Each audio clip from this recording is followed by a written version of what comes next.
Hey everyone, welcome back to our channel today.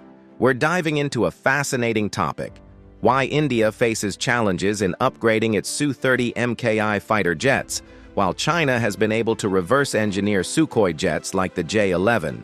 Let's break it down in simple terms. Stay tuned. India operates one of the largest fleets of Su-30MKIs outside Russia. But here's the catch. Russia has placed strict technology transfer restrictions. That means India can't just modify or upgrade these jets however it wants. Russia is worried about unauthorized modifications, technology leaks, and losing control over its defense exports. If India makes changes without approval, Russia could cut off access to spare parts and maintenance support. That's a big risk.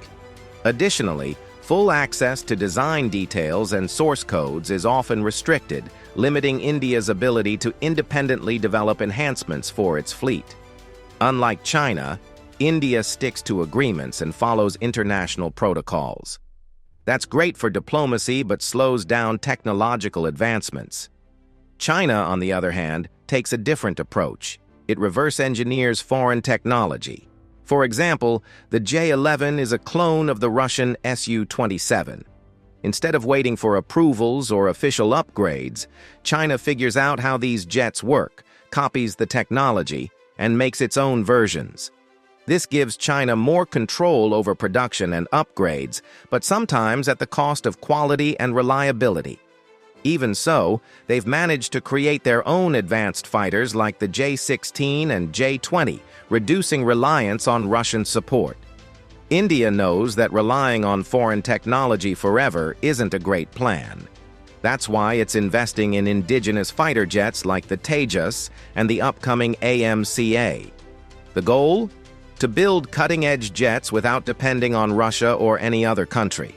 India is also negotiating with Russia for more flexibility in upgrading the Su-30MKI. But progress has been slow. It's a delicate balance, keeping good relations with Russia while also wanting more independence in defense manufacturing. So what's the solution for India? The best path forward is to boost its own aerospace industry. The more India can build its own fighter jets and components, the less it has to depend on other countries. That means investing in research, development, and partnerships with nations willing to share advanced technology. While China may take shortcuts, India is playing the long game, building a strong, self-reliant defense industry for the future. What do you think? Should India take a more aggressive approach like China, or stick to ethical and diplomatic strategies?